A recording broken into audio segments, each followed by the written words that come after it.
involving the mischaracterization, not of just LaVoy, but of the whole occupation, because I think it has been grossly mischaracterized.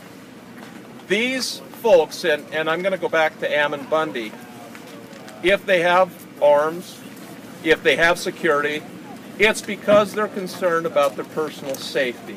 Why would they be concerned about their personal safety? If you were Ammon Bundy and you'd gone through the experience he had in Bunkerville, if you'd had snipers, if you'd had military personnel, if you had been tased 4 times, if you had had those contractors, if you had your brother Dave arrested, beat up, thrown in jail for simply taking pictures on a public, do about it. We live in the United States of America.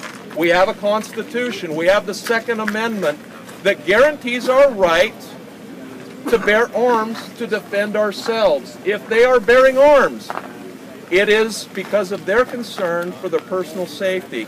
It is because they believe in the right to defend themselves. Those people who think that this, I mean, my perception again, that this is some attempt to spark a shootout or a rebellion or a revolution that will spread across the country, I'm telling you, I think that is absolute hogwash. That's what certain elements of the government and the media want to portray it, to try to make something like that happen, to say, okay, this is what happens when crazy people have guns. I don't think that's the case at all. And so if they have arms, it's for their own personal security. Otherwise, let's think about this. This is portrayed as a federal building. Well, let's describe it another way.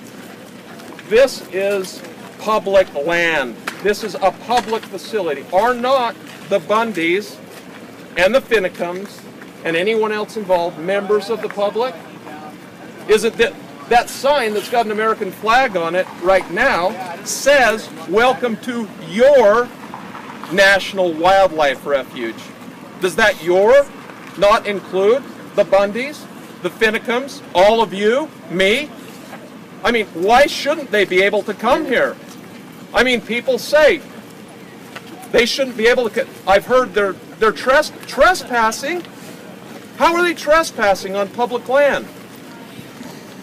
How do you differentiate this between the armed occupation that former U.S. Attorney General Eric Holder engaged in 1970 of an ROTC building at Columbia University? What's the difference? Amen. Yes, sir. What is the difference? If they have arms, it's because of concerns about their own personal safety. So if Eric Holder can do that and then become the U.S. Attorney General, we need to rethink the narrative here. They're American citizens exercising their lawful rights under the United States Constitution. They're on public land that was basically unoccupied. I can't see that they've caused any damage to anything.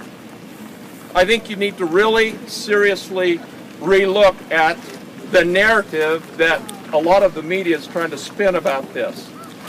Sir? I'll be happy to answer any other questions. Sir, this morning I went down to see the FBI compound down below. They have a lot of electronic surveillance equipment.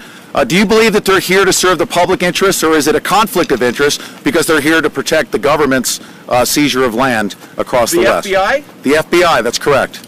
The Federal Bureau of Investigation. What public interests are at risk here? That's the question I ask you. If you're posing the question, are they here to protect the public's interests? Okay, let's identify the public's interests that are at risk.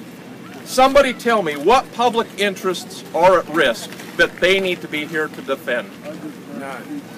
Oh, help me out. I mean, I sincerely ask that question. I mean, I don't see any threats of violence. I don't see anybody intending. I mean, think about what happened in Ferguson, Missouri. Think about what happened in a lot of places where there was a lot of damage, vandalism. Baltimore. I mean, the list goes on and on. Nothing happening here. None of that's happening here. It's public property. And I've been meeting with these folks all morning, and it looks like everything's in good condition. They're taking care of things. I don't understand how anyone can reasonably try to spin it into something. We know it happens, but that's my view. It's being spun into something it's not. Now, again, I don't represent the Bundys. I'm not in league with the Bundys. I don't necessarily agree with all their tactics. But when it comes to the basic principles, and I do believe that they were acting out of what they felt in their hearts they needed to do to help, assist, and lend support to their neighbors, the Hammonds. And now they're seeing the need, the greater need in Harney County to do more of that, and they feel like more and more people are coming forward with their own stories, and they're not quite as concerned about retaliation and reprisal, and so they're coming forward, they're expressing their concerns. There's no question, there's people here in Harney County like there is in every county. I live in a rural county. Again, this isn't my first rodeo. I've been through a very similar situation with the BLM before, a standoff, a showdown 15 years ago after the creation of the Grand Staircase Escalante National Monument in King County and Garfield Counties, Utah. And the BLM was trying to do the same thing. Push ranchers out. Get them off the land. There's no question about the kind of abuses that occur.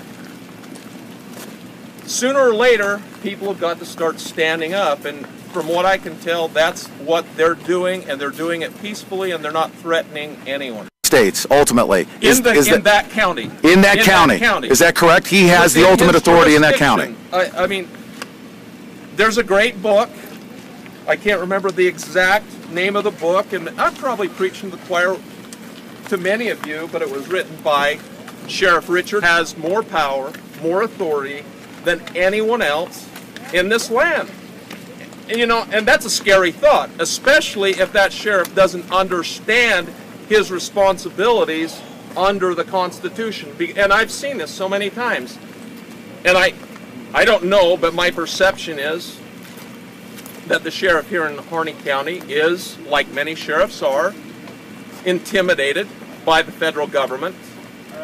Hey, you know, the reality is they get all kinds of federal funds. You know, they're co-opted in the whole thing because they get a lot of resources to, and on the other hand, you know, say, we don't want to listen to what you have to say. They know the power of the federal government. There aren't that many sheriffs in this whole country that really have the backbone to stand up to the power and might of the federal government. And one thing I've always said is when you find one that does, hopefully he can balance that backbone enough that he doesn't abuse the locals, because that becomes an issue too.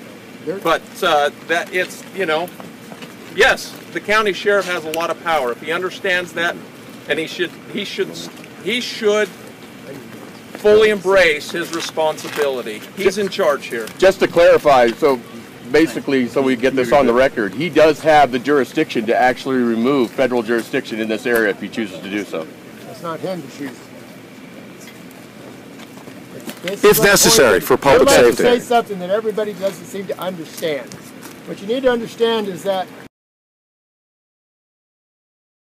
system that our founding fathers had found was repugnant to a committee is all about. And that's why the safety committee is more powerful actually than the sheriff if he doesn't side with the citizen body. And I think that's what all this is about the redress of grievance.